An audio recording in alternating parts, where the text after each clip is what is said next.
லூக்கா எழுதின சுவிசேஷம் 5வது அதிகாரம். பின்பு அவர் கெனசரேத்து கடலருகே நின்றபோது, திரளான ஜனங்கள் தேவவசனத்தை கேட்கும்படி அவரிடத்தில் நெருங்கினார்கள். அப்போது கடற்கரையிலே நின்ற 2 படகுகளைக் கண்டார். மீன் பிடிக்கிறவர்கள் அவைகளை விட்டிறங்கி, வலைகளை அலசிக் கொண்டிருந்தார்கள். அப்பொழுது அந்த படகுகளில் ஒன்றில் ஏறினார். அது சீமோனுடையதாயிருந்தது.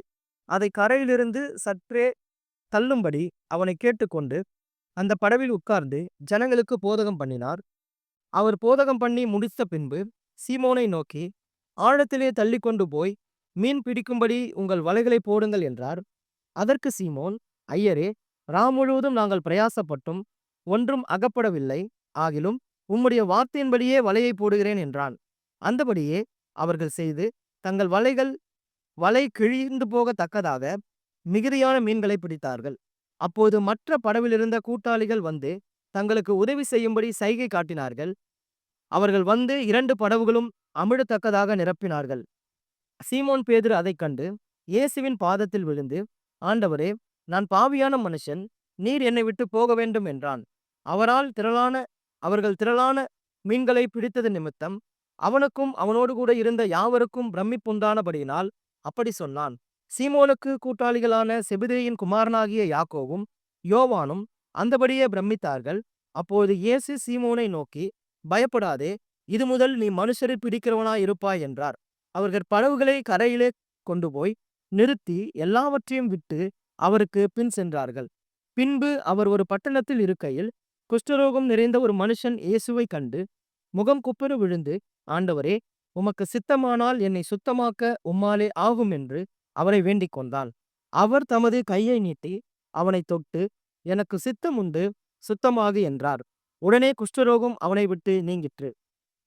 அவர் அவனை நோக்கி, நீ இதை ஒருவருக்கும் சொல்லாமல் போய் உன்னை ஆசாரியனுக்கு காண்பித்து, நீ நீ சுத்தமானது நிமித்தம் மோசே கட்டளையிட்டபடியே அவர்களுக்கு சாட்சியாக பலி செலுத்து என்று கட்டளையிட்டார்.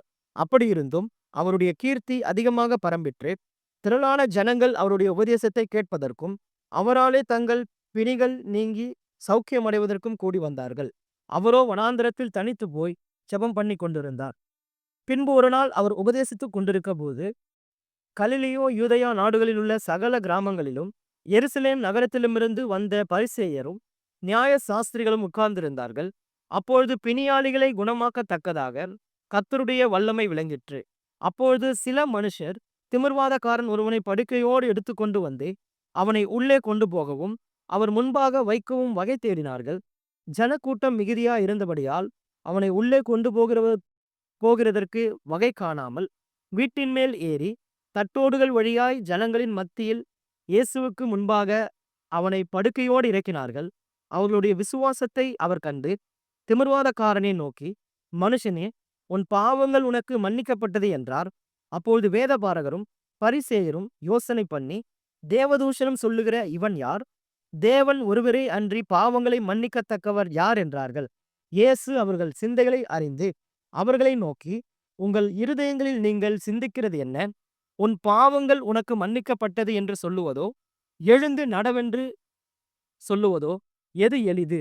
பூமியிலே பாவங்களை மன்னிக்க மனுஷகுமாரனுக்கு அதிகாரம் உண்டென்பதை நீங்கள் அறிய வேண்டுமென்று சொல்லி திமிர்வாதக்காரனை நோக்கி, நீ எழுந்து உன் படுக்கையை எடுத்துக்கொண்டு உன் வீட்டுக்கு போ என்று உனக்கு சொல்லுகிறேன் என்றார்.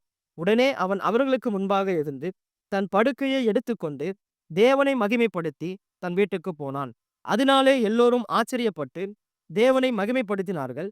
அல்லாமலும் அவர்கள் பயம் நிறைந்தவர்களாய், அதிசயமான காரியங்களை இன்று கண்டோம் என்றார்கள். இவைகளுக்கு பின்பு அவர் புறப்பட்டு ஆயத்துறையில் உட்கார்ந்திருந்த லேவி என்னும் பேருடைய ஒரு ஆயக்காரனை கண்டு, எனக்கு பின் சென்று வா என்றார்.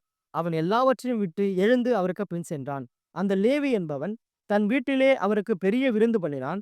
அநேக ஆயக்காரரும் மற்றவர்களும் அவர்களோடு கூட பந்தியிருந்தார்கள். வேதபாரகரும் பரிசேயரும் அவருடைய சீஷருக்கு விரோதமாக முறுமுறுத்து, நீங்கள் ஆயக்காரரோடும் பாவிகளோடும் போஜனபானம் பண்ணுகிறதென்ன என்று கேட்டார்கள். இயேசு அவர்களுக்கு பிரதியுத்தரமாக, பிணியாளிகளுக்கு வைத்தியன் வேண்டியதே அல்லாமல் சுகம் உள்ளவர்களுக்கு வேண்டியதில்லை. நீதிமான்களை அல்ல, பாவிகளை மனம் திருப்புகிறதற்கு அழைக்க வந்தேன் என்றார். பின்பு அவர்கள் அவரை நோக்கி, யோவானுடைய சீஷர் அநேக தரம் உபவாசித்து ஜெபம் பண்ணி கொண்டு வருகிறார்கள். பரிசேயருடைய சீஷரும் அப்படியே செய்கிறார்கள். உம்முடைய சீஷர் போஜனம் பானம் பண்ணுகிறார்களே, அதெப்படி என்று கேட்டார்கள். அதற்கு அவர், மணவாளன் தங்களோடு இருக்கையில் மணவாளனுடைய தோழர்களை நீங்கள் உபவாசிக்க செய்யக்கூடுமா? மணவாளன் அவர்களை விட்டு எடுபடும் நாட்கள் வரும், அந்த நாட்களிலே உபவாசிப்பார்கள் என்றார். அவர்களுக்கு ஒரு உவமையையும் சொன்னார். ஒருவனும் புதிய வஸ்திரத் துண்டை பழைய வஸ்திரத்தின் மேல் போட்டு இணைக்க மாட்டான். இணைத்தால் புதியது பழையதை கிழிக்கும். புதிய வஸ்திரத் துண்டு பழைய வஸ்திரத்திற்கு ஒவ்வாது.